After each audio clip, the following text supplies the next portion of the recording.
hear and see what Roman Reigns said about you. Hold on, I'll pull it up. Look at this. Welcome to the battlefield. You're watching Wrestling Reality Hub, your front row seat to WWE Mayhem. Subscribe and let's dropkick into the headlines. For years, fans believed there was no force in WWE capable of bringing an end to Brockner's reign of dominance. He was the unstoppable presence who tore through legends, crushed champions, and walked into every match with an aura that silenced doubt before the bell even rang. But on this unforgettable night, something changed. Something cracked. The energy in the arena felt different, as if everyone sensed they were about to witness more than a match. They were about to witness history shift. Brockner stepped into the ring with his usual intensity, but for the first time in years, his opponent didn't flinch. He didn't show fear. He didn't back up.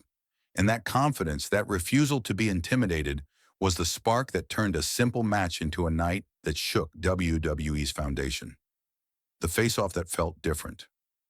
What began as a standard confrontation quickly spiraled into something far more unpredictable. The crowd roared the moment Brockner's music hit, filling the arena with excitement and expectation. But the atmosphere shifted as soon as his opponent entered. Instead of the usual unease or strategic caution that most superstars displayed, this challenger stood tall, calm, studying Brockner with a level gaze that made the audience collectively inhale. It wasn't arrogance, it was conviction. Brockner started strong, as he always did, but as the match unfolded, his momentum unexpectedly faltered. His opponent countered every suplex, matched every strike, and turned every attempt at control into an opportunity. It didn't feel like Brockner was being outpowered. It felt like he was being outsmarted, outmaneuvered, and caught off guard by a style he hadn't prepared for. The moment everything shifted within minutes, the pattern became clear. Brockner's trademark dominance wasn't working. Every powerful throw was met with an even sharper response. Every attempt to regain control seemed to create openings for his opponent. The crowd's cheers slowly faded into stunned murmurs as the match grew more unpredictable. The superstar who once overwhelmed giants suddenly seemed human, struggling to find steady footing against someone who refused to be swallowed by the moment. The breaking point came when a perfectly timed counter sent Brockner crashing through the announcer's table. It wasn't a brutal or reckless moment. It was simply precise, impactful, and executed with mastery. The arena collectively gasped as officials rushed over. Brockner, always quick to rise, took noticeably longer this time. It wasn't a devastating injury, but it was a symbolic blow. The invincible had been knocked down in a way no one expected. The shock echoes through the arena. When Brockner remained down and motionless longer than usual, a wave of confusion swept through the crowd. Commentators, typically ready with explanations or dramatic narration, found themselves speechless. Fans who had witnessed Brockner walk through the toughest battles in WWE history were suddenly seeing him. Vulnerable medical staff rolled toward ringside, not because of a catastrophic injury, but because the match had taken a physical toll Brockner hadn't shown in years. He wasn't carried away due to dangerous harm, but due to exhaustion, disorientation, and the cumulative impact of a match where everything had gone wrong. The visual of Brockner being helped backstage was something WWE fans hadn't witnessed in what felt like a lifetime, and for many, it marked a turning point. Backstage chaos and whispered questions. The backstage area erupted with a mixture of concern and curiosity.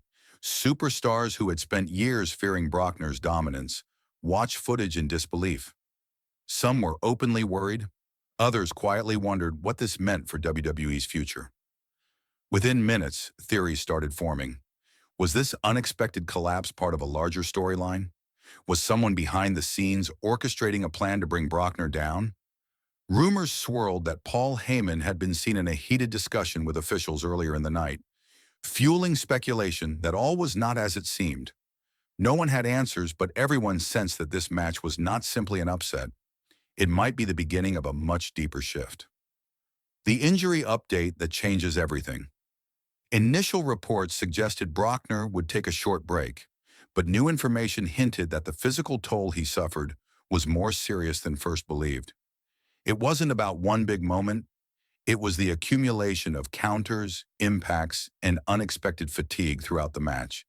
Instead of a mild setback, Brockner was advised to take significant time off to fully recover. For a man who once walked away from the most intense matches unfazed, this news sent shockwaves through the WWE Universe. Without Brockner's presence, the landscape looked unstable. Who would rise to fill the void? Who would step into the spotlight that Brockner had controlled for years? His absence wouldn't just shift storylines, it could shift power. The mystery of who caused the downfall. Fans immediately began speculating about who was responsible for Brockner's downfall.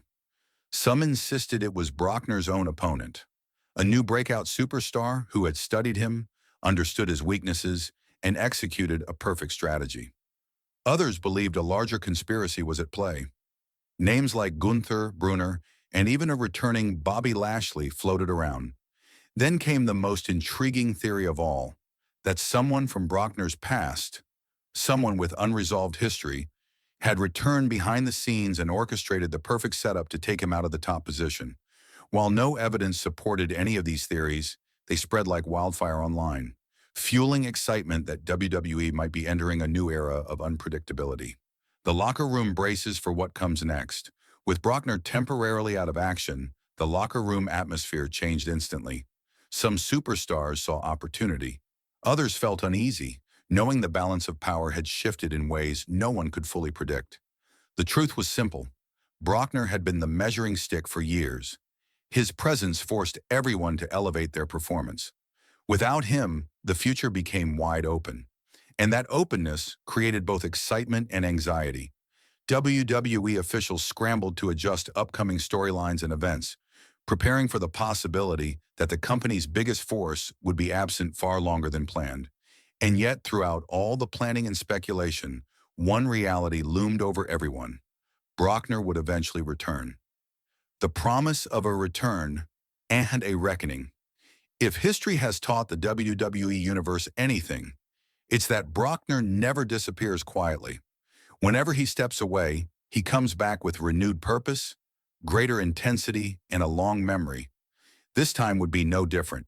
His return wouldn't be about championships or proving dominance. It would be about reclaiming pride, restoring his legacy, and confronting whoever stood behind the night everything changed. The anticipation of that return created tension throughout the company. Everyone wondered who he would target, who he would blame, and who would suffer the consequences of awakening a version of Brockner driven not by hunger for victory, but by the need for redemption. The question that still remains as the WWE Universe continues to debate, analyze, and theorize, one question refuses to fade. Who truly brought down the Beast? Was it a rival seeking to make a name? A mastermind pulling strings from the shadows? Or was this the beginning of an entirely new chapter in WWE? One where the unbeatable has finally been humbled, and the future belongs not to the past, but to the next generation? Whether Brockner recovers physically is almost certain, but whether he recovers mentally from the shock, the doubt, and the sudden vulnerability is a question that may define the next era of WWE.